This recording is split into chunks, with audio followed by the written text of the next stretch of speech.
Assalamualaikum warahmatullahi ta'ala wabarakatuh. Bismillahirrahmanirrahim. Good morning, ladies and gentlemen. Welcome to today's engaging knowledge sharing session organized by UTM Library.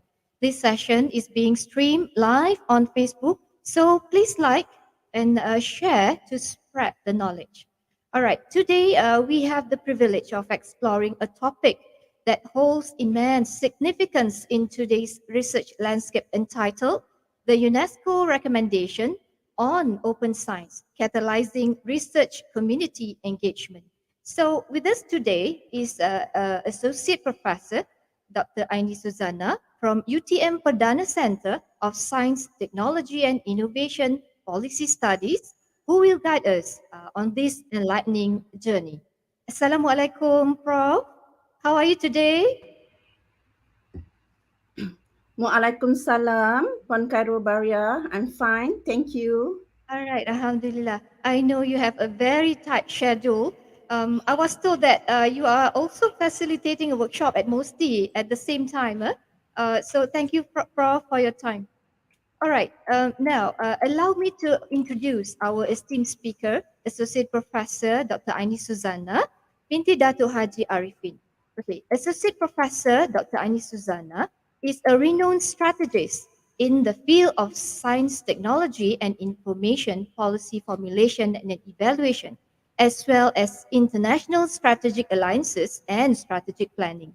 She earned a PhD in Science, Technology and Innovation Policy Management from the University of Manchester, United Kingdom.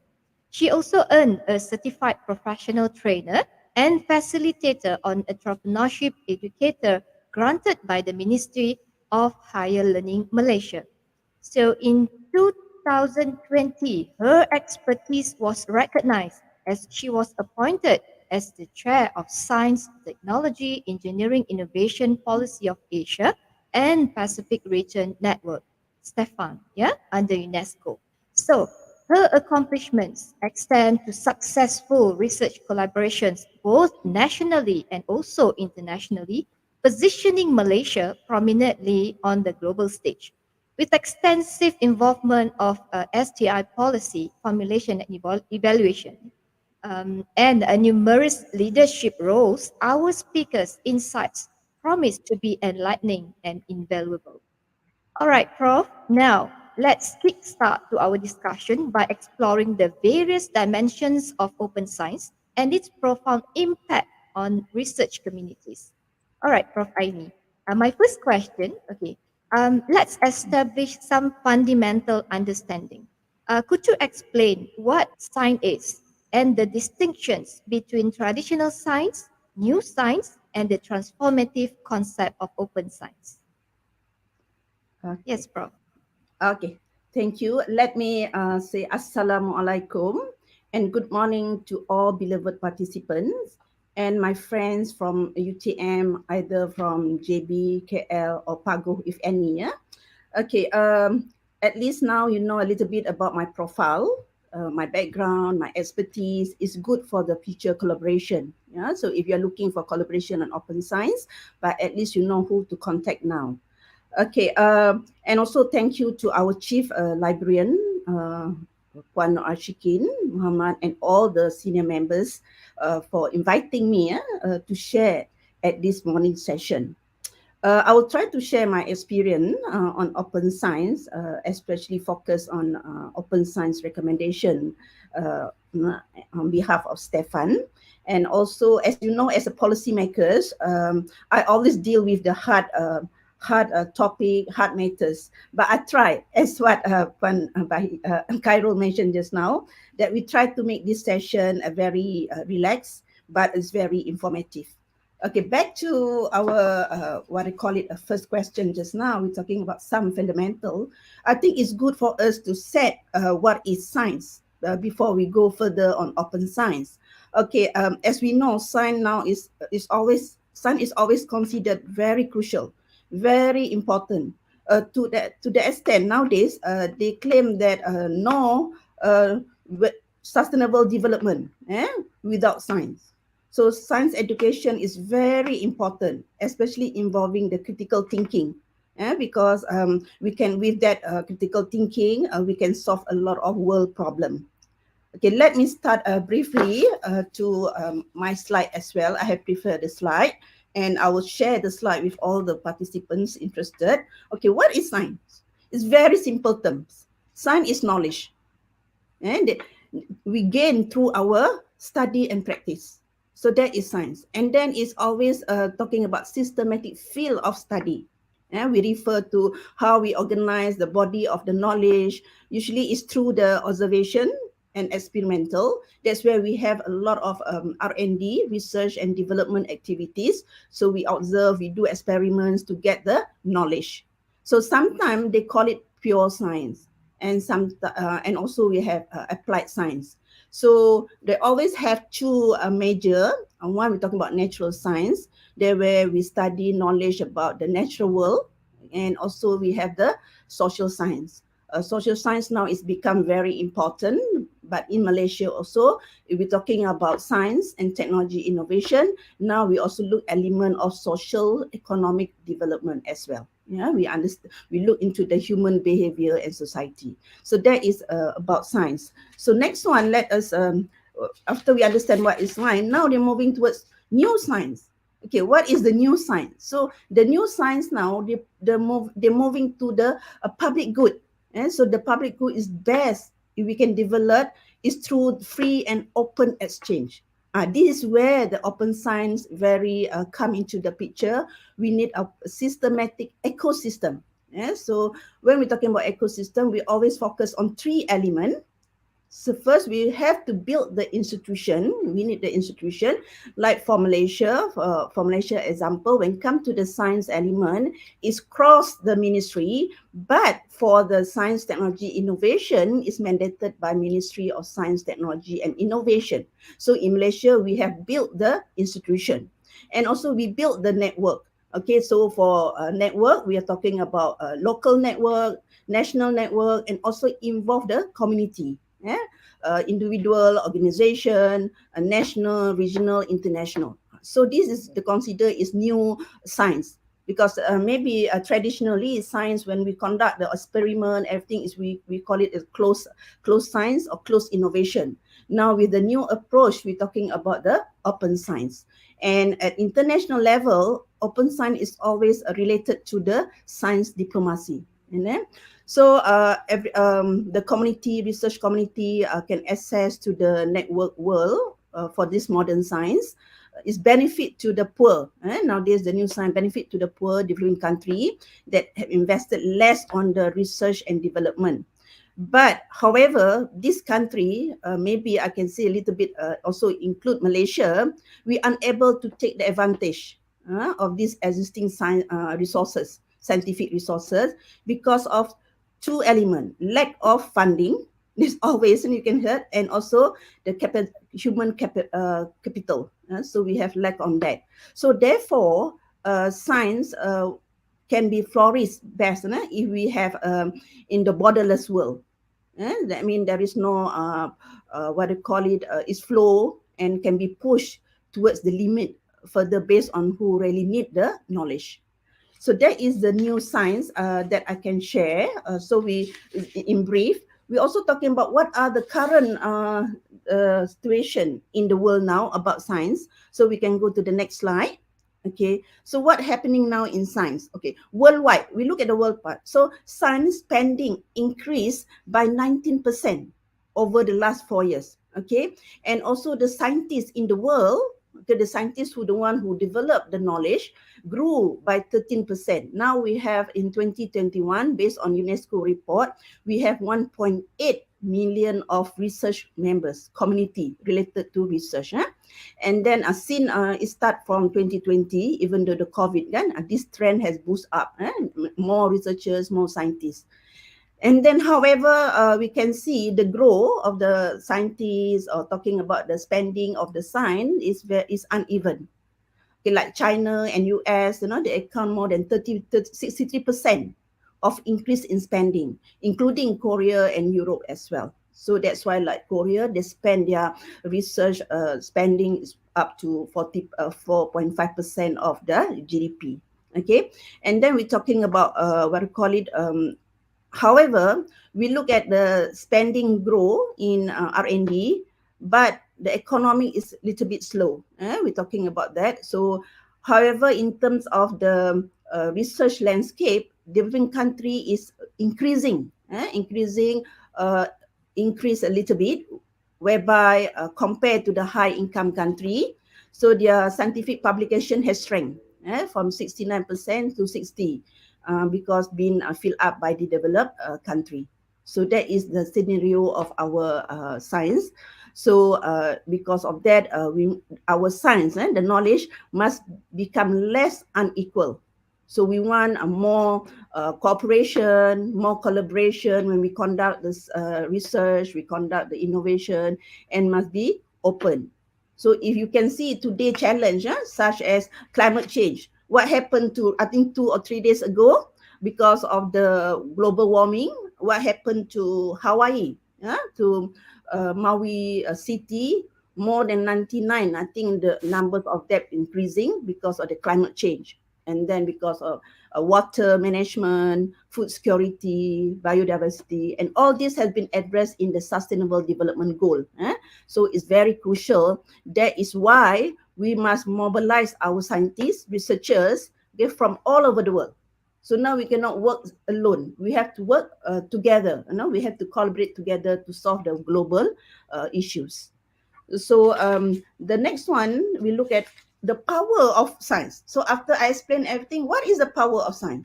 So now science is the engine of the prosperity. I think everybody agree with me. The plane, the car, the train now, okay, and also bring us today.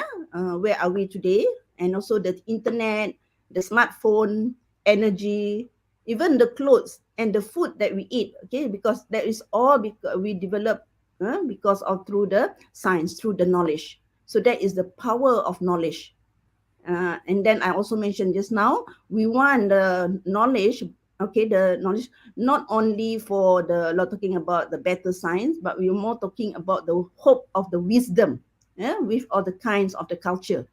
So we have talking about survival now, especially when talking about dealing with the food, the water management from other certain countries. So we can conclude that a science can fill of our imagination. So this is the power of science. As I mentioned earlier, no sustainable development without knowledge. So that's where we're talking about the power of science. So we can conclude that, okay, open science, we look at for the people, for the planet, and also for the prosperity. So that's the power of science. How about the planet? How about the people and prosperity? Okay, we go to the next slide, whereby we look at the open science has a potential to increase the quality of the science, and also making the entire scientific process more transparent, more collaborative, and more inclusive. Okay, and also we look at the open science has increased our implementation of open science, and also implementation of the sustainable development goal. Okay, so we need the data for sustainable goal. We need the knowledge. We need everything to what I call it to increase to achieve our sustainable development goals, for the people, planet, and prosperity. So by making science is more connected to society needs, okay, we need to, example like scientists, policymakers, and also citizen, we have to play our roles, because and then we can look at close the gaps between the country, and also fulfill the human rights, our rights. So this is the I can say the power of science. So after we science, we understand how powerful is science today, and then there's a people now moving towards open science. Okay, we want to the knowledge to be open as possible. So what is open science? So now we look at open science. So as what we need everybody here. So this what we have to understand what is open science. Usually open science is a universal move. It's a global move. Everybody is moving towards the open science. Because we have three main objectives for this open science, because we want to make scientific knowledge, the knowledge that we have developed, to be open viable, and then to be accessible and can be used for everyone without a restriction. And then we also want to promote transparency. With this open sign, we can promote transparency, we can have scientific collaboration, and we can have the innovation benefit to all, to the society and also to the scientist community. We also open sign also aim at to what I call it to accelerate science discovery. So beyond our traditional community. So open science always what do you call it accept from all over form of science communication, including the data, scientific publication, software, and as well as the use of the materials, software, and also the equipment. So that means we are not talking about the data here. We're also talking about the use of materials, the use of the software, the use of the equipment to be shared as well. Okay, so for open science to be success, we have four pillars that we look to look into. We look at open science knowledge, and that means what are the knowledge needed in the open science. That means the scientific publication, the research data, the software, the soft code, must be available in the public domain. So that's why we're talking about scientific knowledge. And then there's also another pillars that is open infrastructure. So we need infrastructure. We need scientific equipment.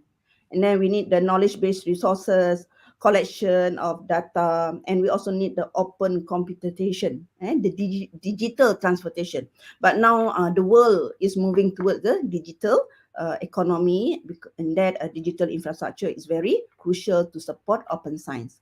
Another pillar that we have to look into is the open engagement, because by all the actors, citizen, and then we have involved. So for to beyond the community scientific community, we have to look at the society as well.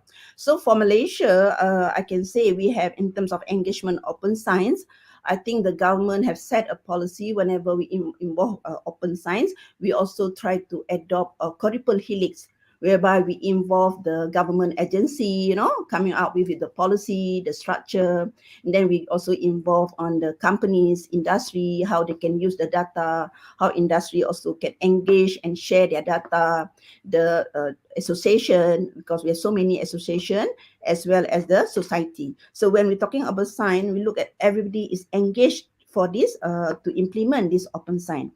And last not least, we also look into the open science dialogue with the knowledge system, including non-indigenous knowledge, because not many people are aware about how important is indigenous knowledge, because sometimes we're talking about the share, because differentiation of the language, some very important knowledge cannot be shared. So we have more than 300 languages in the world, and based on the study, I think about 80% of the local language now is lost. They are lost, cannot be it's not used by the children anymore. Okay, so we look into this open science as well, in this in terms of the dialogue system.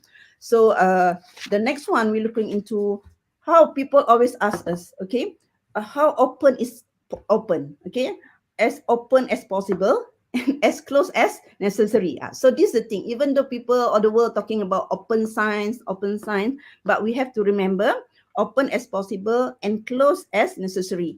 So the next slide, please. So what this mean, because if we refer to OECD, because they said open science by OECD, they said an effort to make the open science, to make the output of the public funded research, because it's public funded research, to make it open and viable in the digital format to the scientific community, and also to the business actors, and also to the society as well.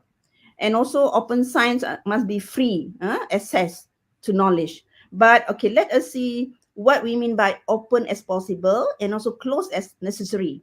What they mean by open, access to the scientific knowledge should be open as possible, but sometimes, remember this, but sometimes it may need to be restricted when it's involved protect of human rights. That one we have a little bit of restricted. That's why we need the regulation. We need the policy for open science.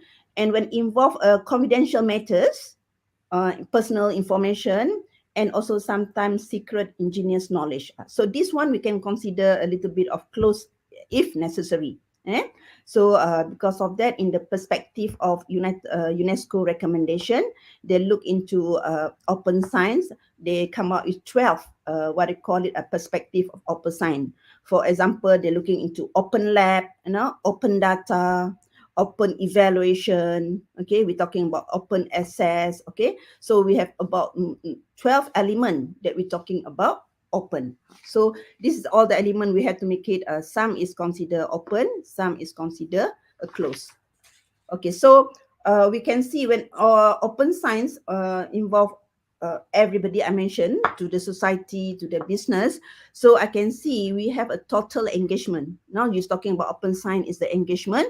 So we have engaged the whole individual institution across the scientific process, regardless of their nationality, their ethics, or gender, their language, age, their discipline.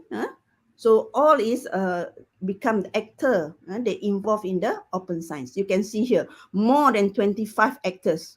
Of course, definitely researchers, scientists, scholars. We have the leaders of institution, educators, academia, professional bodies, and then information specialists, librarian. Okay, so these are the actor for the open science. And then we look at the software developers, legislator, also publisher. We're talking about technical staff and innovators, engineers. So these more than 20 actors that involved in the open science. Okay, maybe they thought when open science, they leave it to the researchers. But usually in the implementation, all these actors, all these involved, from all these 25 or more than that involved in the open science implementation. So that's a very brief about the fundamental of research of I call it open science, and we understand the science and the new science, and now we understand the transformative concept of open science. So Okay. I hope it's the participant have what I call it knowledge about fundamentals of open science. Okay, all right. Thank you for the introduction. Okay, if I may conclude for the first question, I can say that, okay, as we embrace open science, actually we bridge the gap between traditional and new science. So it's embracing the spirit of inclusivity and sharing that defines our modern era. And the paradigm shift actually has the potential to revolutionize research, spark the innovation, and drive the societal progress. All right, so building on that, Prof, my second question. Can you provide insights into the progress of open science implementation and how it aligns with the UNESCO Open Science recommendation? Uh, Okay, now let us touch on the open science, what I call it, history first.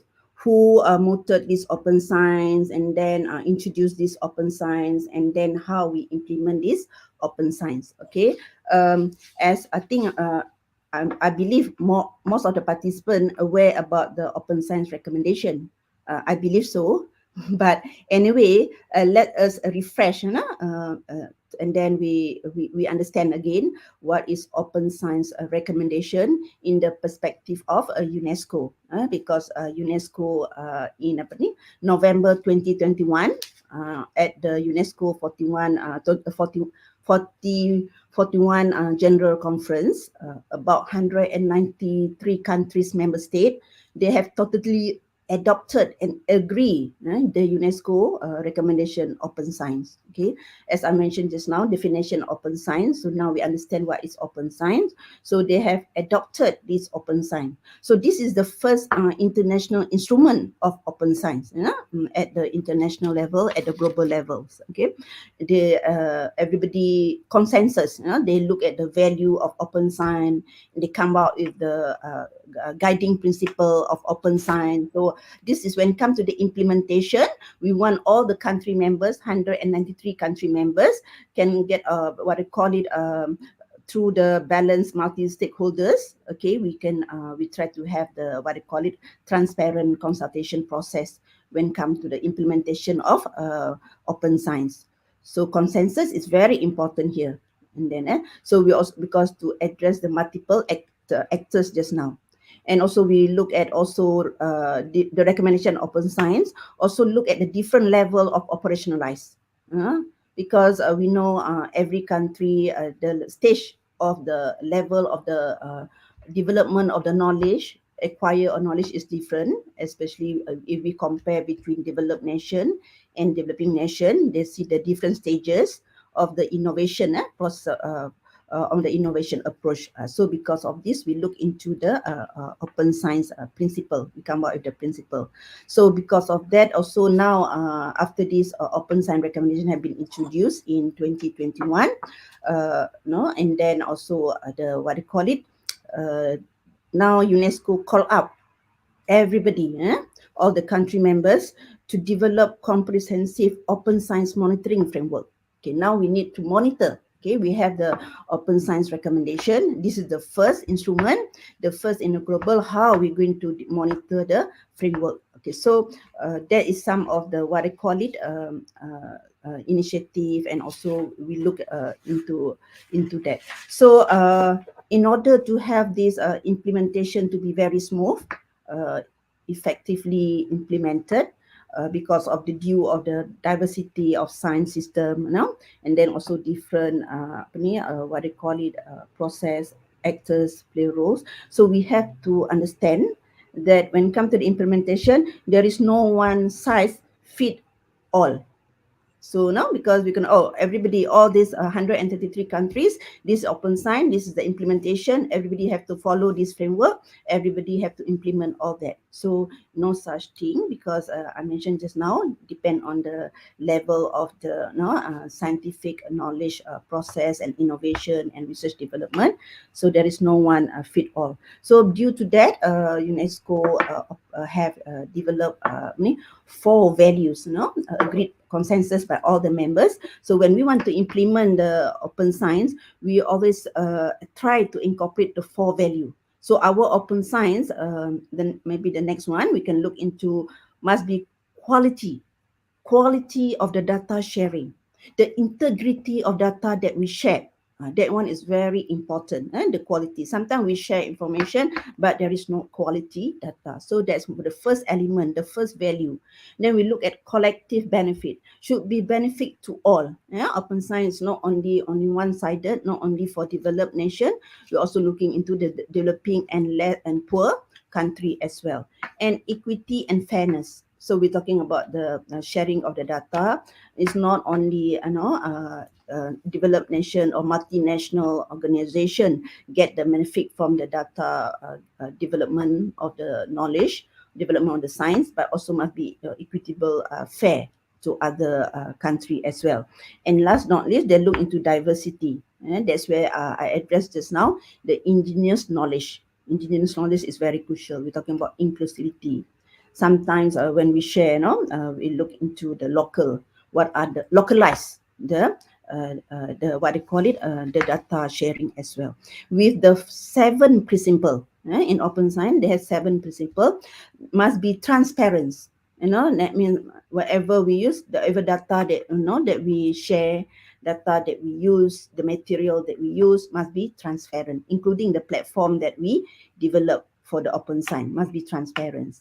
Equally opportunity. We look into the responsibility, collaboration, flexible and sustainable. So this is when it comes to the implementation. So this all the something that UNESCO encourage all the country, to look into, to apply, to adopt 4 values and all the 6 principles. So and then from the implementation, how we want to implement that one. So UNESCO have give us come out with 7 objectives. So this objective giving the direction of open science, so that every country they are very clear how they're going to implement the open science. So the objective open science been agreed consensus by all the members, looking into the promoting the common understanding of open science, and then developing the enabling policy environment, investing on the infrastructure and services. And also another objective, investing in the training and education of open science. And also the fourth objective, we're looking into the fostering the culture of open science, promoting the innovative approach. And lastly, we look into the collaboration to promote the international and multi-stakeholder cooperation. So this is the objective of the open science. So this how we look at the insight and how other country can align their action and then their initiative to support a UNESCO open science. Okay, all right, Prof. It's truly inspiring to see how Malaysia is actively embracing on open science principles in align with the UNESCO framework. Okay, so before we proceed, I would like to remind all of you that we'll be holding question and answer session at the end of the program. So feel free to type your question in the chat box, comments in our Facebook Live throughout the session. So we'll address it, inshallah, shortly. Yeah. All right. So can you proceed with our third question, Prof? Okay. Let's delve deeper into the transformative power of the UNESCO Open Science Recommendation. So, in what ways has the UNESCO Open Science Recommendation acted as catalyst to enhance the engagement within our research community? Uh, Okay, I think this question is very important. That is also partly the purpose for this sharing knowledge session. We're talking about how we can catalyzing the research community and the science community. So these are very what I call it very crucial and timely sharing. I can share with all the participants here.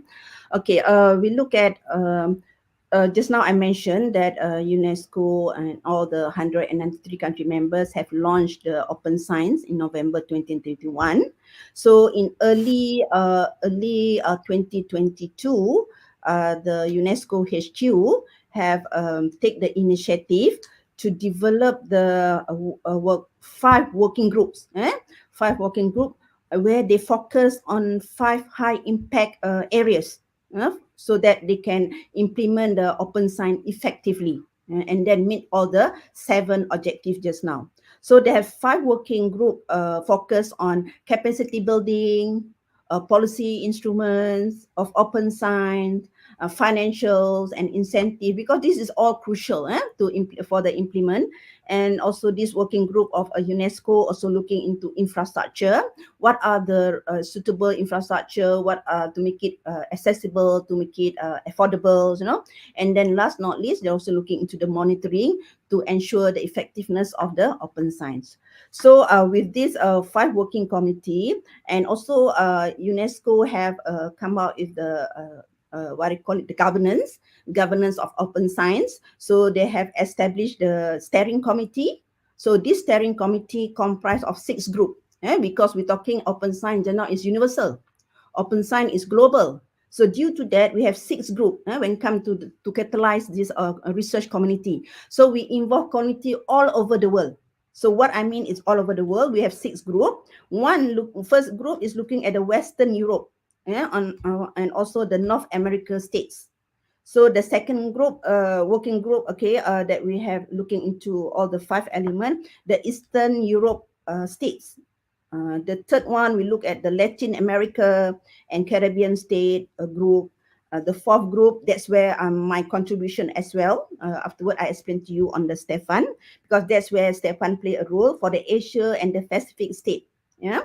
And the fifth one, we look also Africa. Africa state, how they implement how their research community and science community and also their society implement the open science. And last not least, we're also covering the Arab states. So that is the catalyst.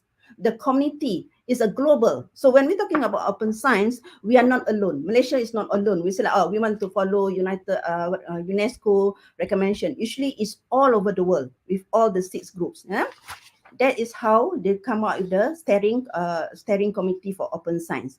So all these 5 committee, they have what I call it invited all the, remember I mentioned to you the actors just now, I list down all the actors. So UNESCO have invited all the actors to contribute together, to this open science implementation. So we have five working group. So first, I'll due to the time constraint, we have about an hour. So maybe I touch two or three working group. So the rest I will share the link, and the participant can have more, know more how to catalyze they are the research. I believe you are research, and how you also can contribute towards the implementation of open science. So maybe we focus on the capacity building. Okay, the next slide. For capacity building working group, I'm also part of it. Okay, for me, looking at the Asia and the Pacific region. So we have three meetings. We started in because it's introduced in February 20, May last year, 2022. So we had three meetings discuss this consensus, because I'm talking just now, open science is consensus.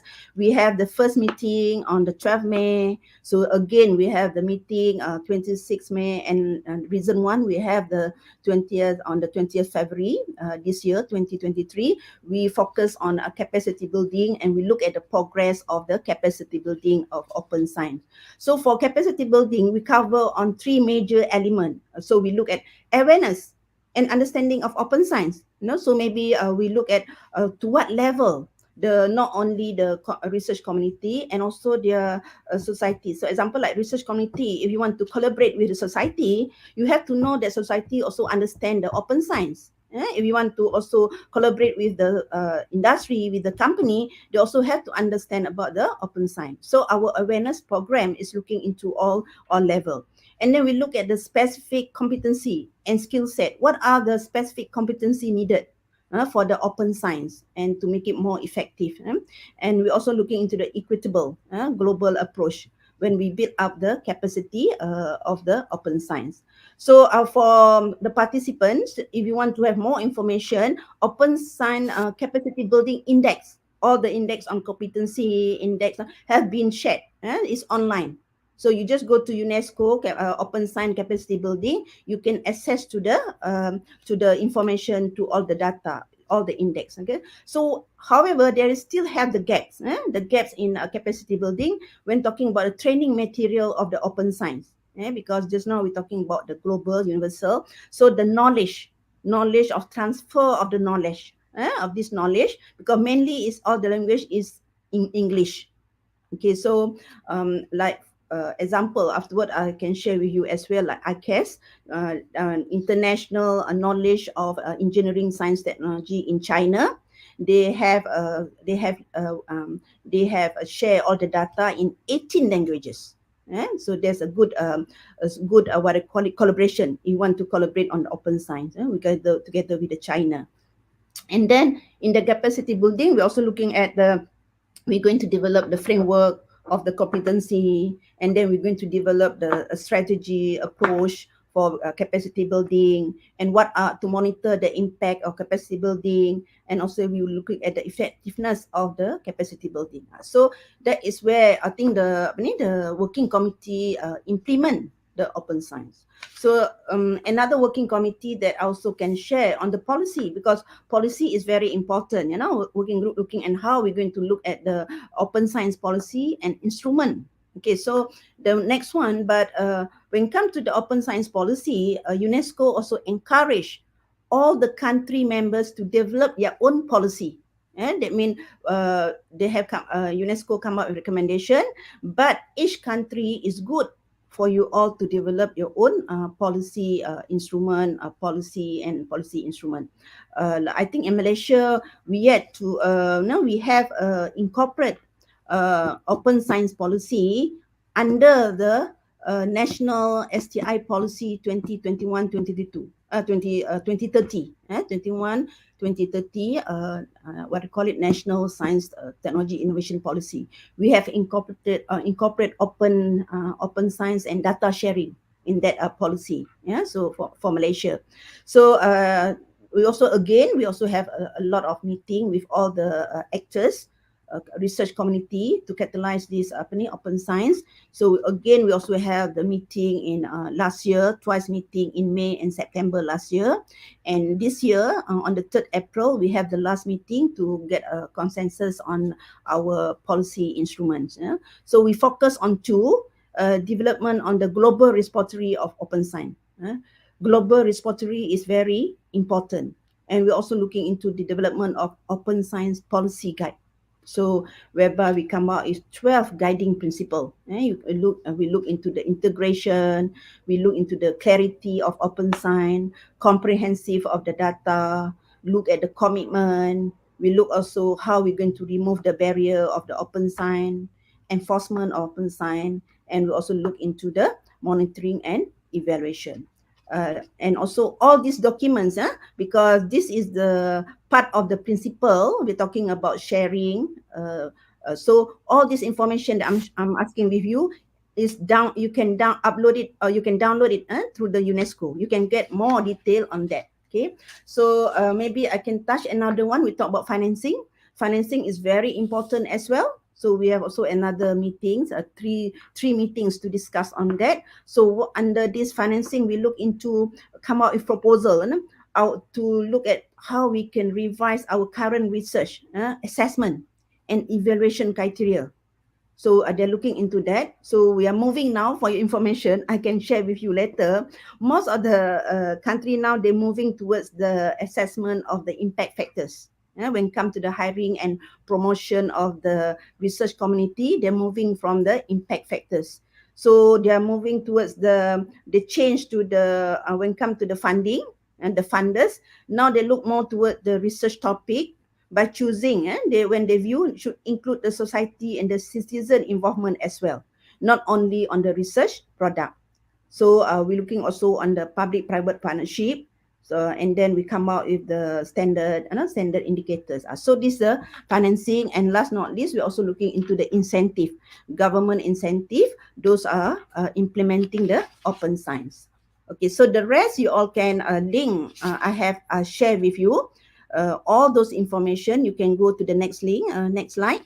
Okay, you can go to www.unesco, okay, and then org, and then you have the open science, and you have all those working group meetings, and also video, and also how we can come up with a consensus, and you can see all the research committee involved in the in the open science implementation. Yeah. So that is at the at the international levels, at the group levels. But I also would like to share a bit, just few more minutes, talking about my role as the at the international partnership. At the international, now just now we look at the working group at the world, the whole country and the world. But now we look at the international partnership, whereby I will bring you to the STEPAN, STEPAN involvement. STEPAN stand for the next slide, please. STEPAN is how STEPAN catalyze the open science implementation. CATALYZING. So STEPAN is stand for the Science, Technology, Engineering, Innovation Policy. So we have the policy. So open science policy is part of it for the Asia and the Pacific region network. So we have more than 48 countries to cover as far as open science implementation. So STEPAN is officially Asia-wide network dealing with the SETI policy under UNESCO. So established in 1988. So we provide the umbrella for all the policy level network. And majority of the members, they are senior policy level of government. So we look all those policy, including the SDG policy as well. So our office is in Jakarta under UNESCO Jakarta office. So we have not to implement all this under UNESCO. We're looking at the STI policy, open science policy. So we have 5 coordination board members. I'm the chair. Malaysia is the chair for this science, technology, innovation policy for Asia Pacific, including open science. So we have members, 4 members from Korea. The next one, maybe you can see the members. Okay, these are all the members from South Korea, from Sri Lanka, and also we have also from Uzbekistan, and also our secretariat, the principal specialist principals for open science for STEPAN is from China. We have Beijing, China, and we have 20 national focal point representative that also looking at the open science implementation. So we have developed the action plan. So one of the action plan we focus on open science implementation. So what are the challenge that we have? The next slide, please. Okay. Okay. Okay, so this is our focus on open science. So we have three trust area. We look at the SETI governance, open science governance. We look at the cooperation, and we look at the monitoring as well. So as far as open science, the challenge remain in the implementation. So what are the implementation mechanism to ensure the open science can be implemented effectively? So we have the next one, the next slide. I would like to share on the what we consider. And Stefan consider, we want to enhance the common understanding with all the 48 country members on the open science. How effective is our public policy and also investment that each country put in to promote open science. So we look also the legals, the standard, the institution system to implement the open science, and we also promote sharing of the best practices. So any of the research community, example like you want to know the best practices of open science implementation from all the 6 groups just now, from Latin America, from Arab states, from what you call Asia Pacific. Through Stefan, you can get a lot of best data sharing on how they implement the what they call it, the open science. That's where we want to enhance the regional and cross-border cooperation. So the new strategies on the open science, especially for research community, I think this one has been discussed. The next slide, we discussed at the World Scientific Forum. We have the Science Forum in May 2023 in United Nations HQ, New York. So we look at the new strategy, how we can catalyzing research community can look at the open science implementation. So now what we agree, we discussed at that together during the at the United Nations level, we need to move to the open science system. That means all of us, a research community, we have to move to the open science system where we aspire to open access, not only to the scholarly output, but also the research process. Example that the COVID-19 pandemic clearly demonstrate that now we have the need of open science, sharing of the data, we share the result, and we share also the whole process, data of healthcare management system, vaccine development, and we also discuss on the social development after the post-COVID. So this is very important, so they move towards that. And research community also, when look at the new strategy, they have to take the challenge, to challenge the global domain of increasing expensive academic publication. Because now we can see we want to get publication is very expensive. So now they move from the trend impact factors. Now they're pushing to the new system. They look at evaluating of the research. They not only rely on the number of high cited papers published in journal when come to the promotion. I believe UTM currently we are practicing that. Our reward system also look into the high impact factors. But other university, example like Utrecht University in Dutch, in Netherlands, they have committed to end the use of impact factors when come to the hiring or promotion of the research or scientists. So what assessment they use now? They look into the commitment assessment of the research or scientists based on their commitment to open science, teamwork, public engagement, and data sharing. And then the knowledge and understand how they created by research should be treated public good as a public good. for the society. So that you can see this is the new strategy for the open science. The research community need to look into. Why? Because the reason if we come up with justification. Again, I'm also understand when we discuss at the international level. You look at a taxpayer worldwide contribute about 22 trillion towards R&D, and then also towards the new knowledge. Example like during the pandemic, a new vaccine, and then we look at climate change, health. We look at poverty, and we spend about 2 trillion on the R&D. And then public money contribute to publication about 2.5 million papers. However, yet I'm also the taxpayer money. Most of this we cannot access to all these finding. If we can access, we only access just the fraction of the outcome. Okay, if not, we have to pay huge subscription. So now they are looking into that justification. Another justification, they look into estimated about 2/3 of the world funded research published, even higher majority, more than 2/3. So world is now is considered locked behind the paywall. That means everything that you want, everything in the we have to pay for that. So they're preventing millions of people to access to this information. So if they want to go for society well-being, to improve their standard of living, they cannot access to all this information. So many nowadays funders also, they have moved from the high impact. They also want to see if whatever research they funded to be published on the open access.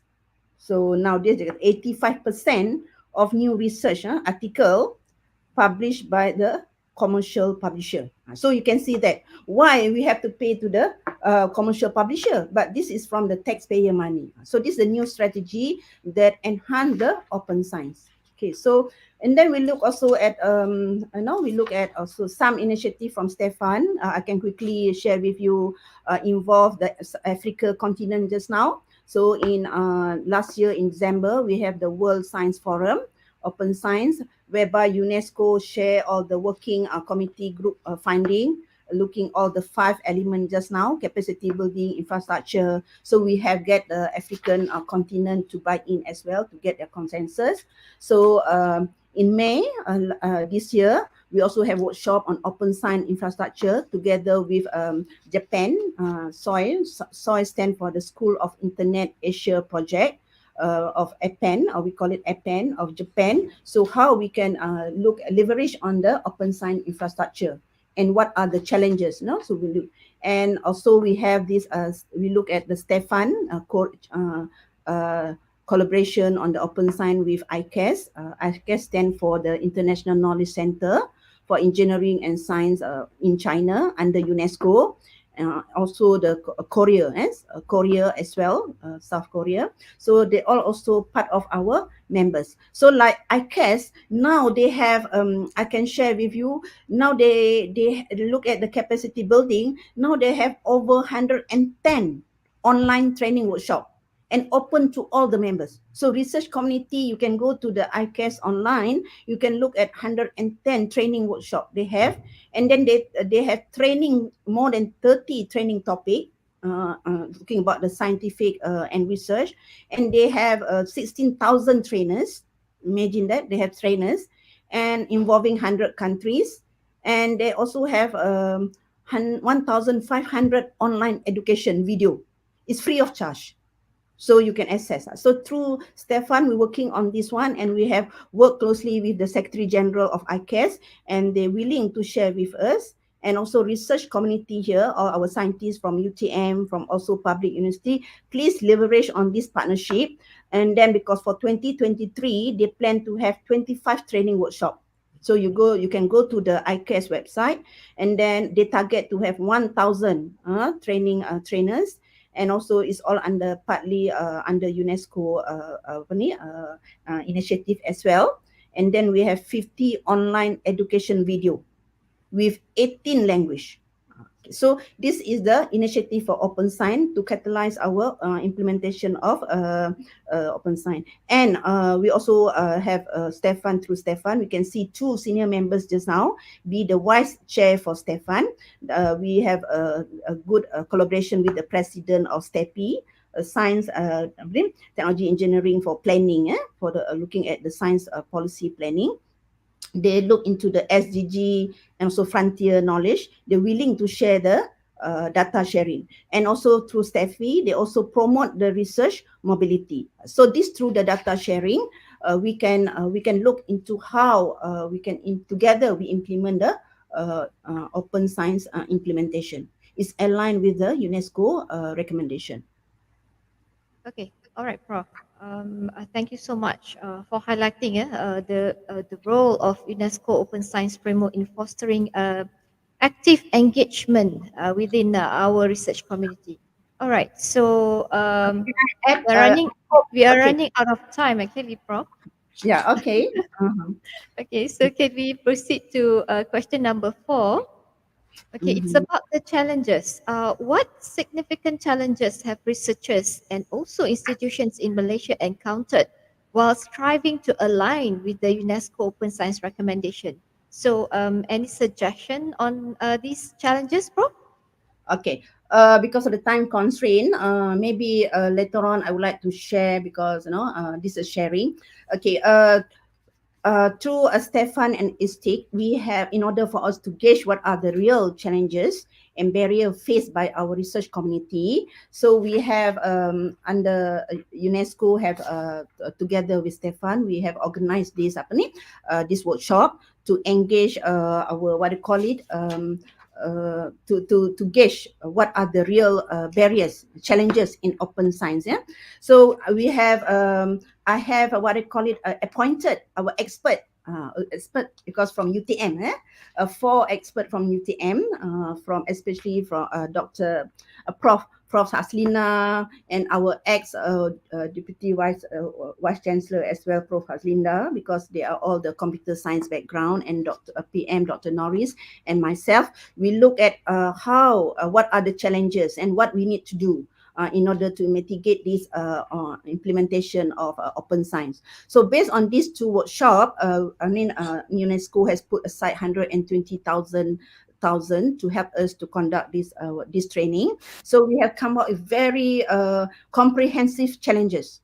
So next one, I'll share with you very brief. So this is the challenges, challenges faced on the open science. They said a lack of comprehensive national policy. Okay, but for Malaysia, of course, we have, because this what they call it workshop attended by 150 participants from 50 countries. Yeah, because we want to see from all the 5 groups just now, from Africa, from Arab, and also from what they call it from Asia Pacific, how they implement. So next slide. So this is some of the challenges. Lack of comprehensive national policy. But us, we have the Malaysia, we have the national science policy. I mentioned to you just now.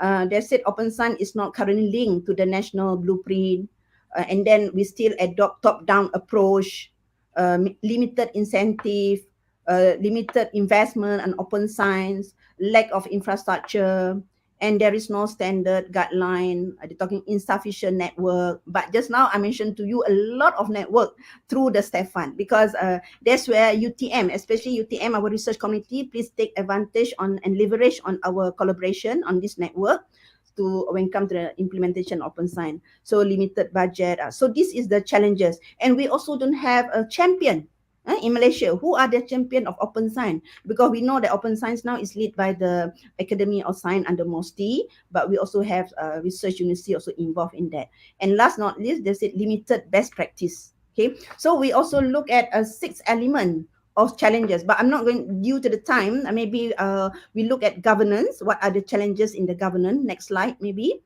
No, next, please. Okay, when it comes to the governance, what are the challenges? They said a lack of absence of open science policy. So we don't have the dissemination of the policy. So we don't have the innovation policy. And then we limited public consultation, and we look into the IP ownership issue, data protection. So that's governance. And we're also looking at the funding. So funding, we lack of funding. We don't have the effective financial model, on open science, and then we rely on the government funding. And then we also look at the technology infrastructure. Maybe the slide can move on. See, technology. We look at infrastructure capacity. We look at the sharing infrastructure. What are the technology needed? We also look at collaboration. Collaboration, when we look, we have lack of trust. Yeah? That is the barrier of open science. And then also we don't have the limited sharing culture. So we are, even though in Malaysia, when we look at the data sharing within the ASEAN, we did the survey. Malaysia is number 6 among the country ASEAN members in terms of sharing of culture, because we don't take the responsibility, because we said everything is confidential. So we have to cooperation. And last not least, we look at the capacity building, lack of skill. We have language barrier, and then we look also at the traditional value, lack of trust, incentive. So we look at all those aspects. Based on that one, we come out with how we can to mitigate that one. We introduce the open science. We have introduced to UNESCO.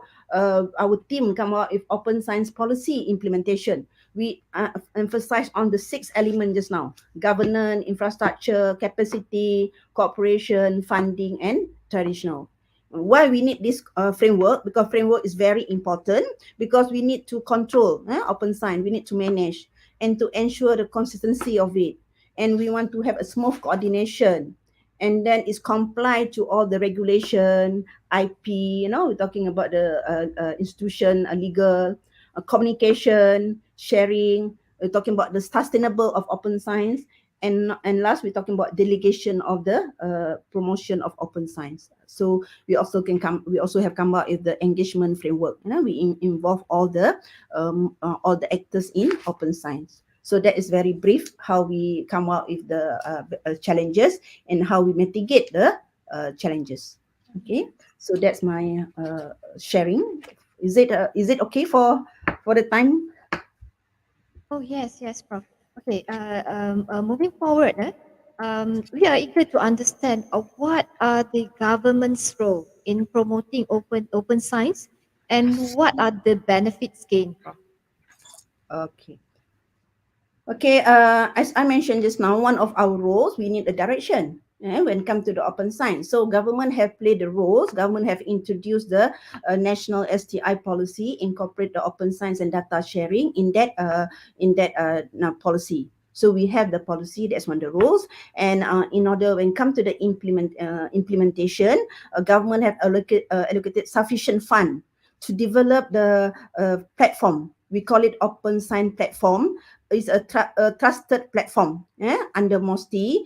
Now is managed by together with Academy of Science, carry out this initiative. So this one is very crucial. We want to make Malaysia as a research data valuable national asset. We want to value our data, all the resources, the data that we have, especially the one that government invest taxpayer money. So we want to look into that. So so that we have this platform. We can have the accessible to all. And then also we have what we call it a piloted this platform together with 5 RU, or the 5 research university. And then we think in May 2023, recently government, can I have the maybe the next slide? Okay, with the alliance, with the support and cooperation with all those MOSTI government agency like MAMPU, MASTIC, Ministry of Higher Education, and then also from Academy of Science, and also certain ministry like Ministry of Health. We have come out with the what do you call it, Malaysian Open Science Platform and guideline. So the guideline has been has been launched last May. So this guideline is very comprehensive, and we have shared together with UNESCO members. Okay, so this guideline is shared to the UNESCO, whereby we government emphasize on five element national guideline. So they give guideline governance. We come out with the guideline how the data to be shared.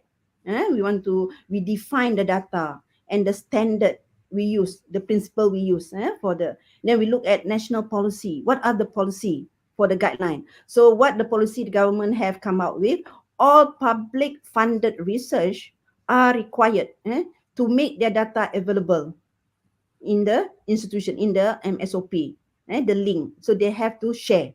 And then, but we also looking into the policy of confidential. We look at the restricted of the data to ensure the national security, and also to look at the risk. So we look into that as well.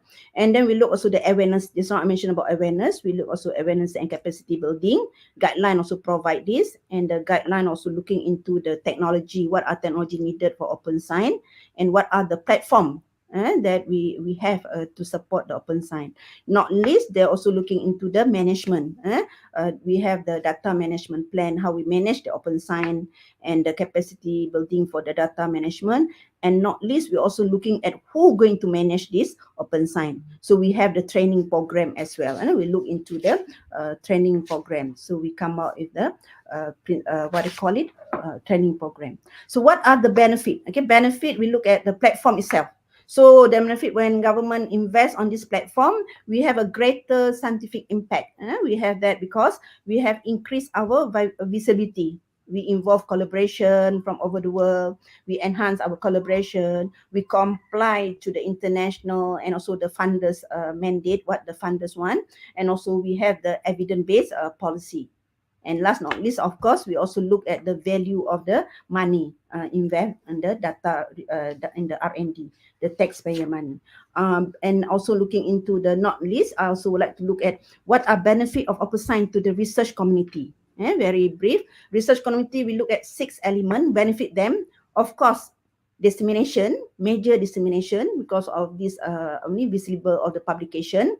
And we can increase the efficiency because we avoid the duplication.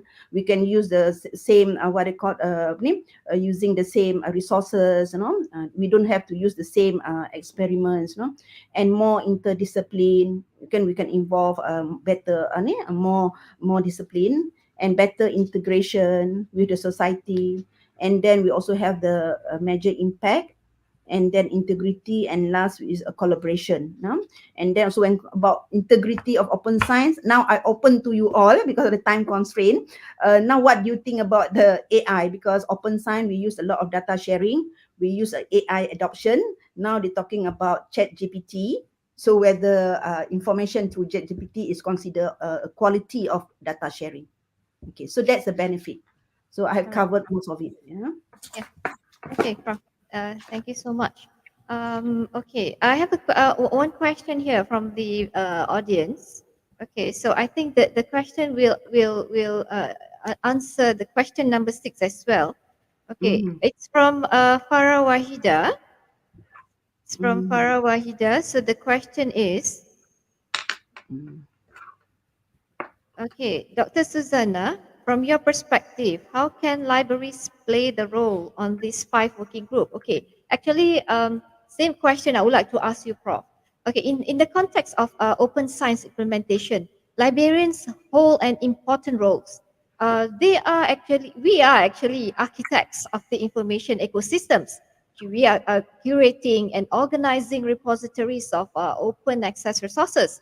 And actually, librarians empower researchers by providing guidance on navigating open databases, facilitating the discovery of relevant research, and also promoting the ethical use of open content. So, can you explain more on librarians' role in supporting open science implementation? Yes, thank you for the question. And then I think everybody will look at, okay, we look at the open science platform just now, come to the management. The management, that I can think librarian is very important. They can contribute, the roles, they can contribute to the research data management. They can manage, they become the manager for the data management, for the data sharing as well, because they are the knowledge hub. And the knowledge hub for the we're looking at the national level, national library. We look at the state library. We look also at the research institution library, as well as the school library. So all these, they are the knowledge hub. And if they have the knowledge hub, they able then play their role effectively, become the resource, the manager for the resource data management.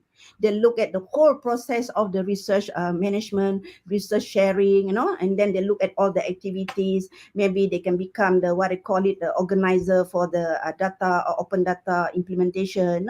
So this is I can see the new roles, not to say the additional roles that library can take. So to make it very specific, maybe I can share what other international organization have list down some of the roles that the library can play to support the open science implementation. Because some of these they have recognized librarian as the data manager, the stewards of to support the nation's open science. Because of that, Academy of Science have offer a training. They have a training for the trainer, for data steward, to implement the open science. I believe our UTM members as well from the library, you're also involved in this training of the trainer to become the data steward, and then that means to upskill the library punya capacity to manage the data, and then to become the steward. I believe from the Academy of Science, they managed to train 231. They target about 200 data steward for the national to help on the data management, including the what they call it, IT people and also the librarian. So we managed to train and certify 12 of them to become the data steward. So if you're all interested, you can go to to become the trainer, to enroll for this training for the trainer to become data. So that's how library. So library roles also to maintaining the infrastructure and providing advice, support to the research community. That's your roles. Another roles that the librarian play is ensure an overview of the open science landscape, and they provide the insight to the policymaker for decision making. So they're driving the culture change and responsible to call for inequality, especially in terms of low number of journal for our local what do you call it, researchers and scientists. As I mentioned, they become an organizer, bringing together all the relevant stakeholders, and then they also can become the promoter for inclusive open science. So you can see now a lot of roles that librarians, or the stewards, to manage the open science implementation. And last not least, now we are moving to the nationwide digital information. So now everything is digital. So there's a new role that a library can play a role as well, to provide access to digital transformation, organize the digital knowledge, disseminate the digital information, provide digital reference, provide knowledge mining, handle the task massive. So I think these are the new roles, are very comprehensive and very challenging roles that the library have to play to implement the open science, to help the country as well, maybe to help UTM as well. And maybe it can become the advisor for the open science policy development for open science for UTM. Thank you. All right. Okay, Prof. Thank you so much for your sharing.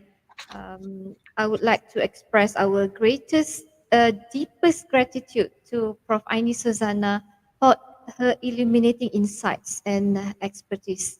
Okay. All right. So before we conclude, I have one exciting announcement to make.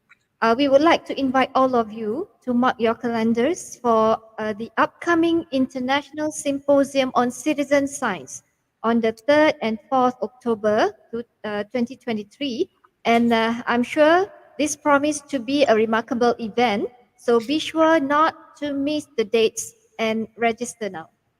Right. So thank you, everyone. Thank you, Prof, for your support and also for all the knowledge that you shared today. It's invaluable. Okay. Thank you, everyone, for your active participation and thoughtful engagement.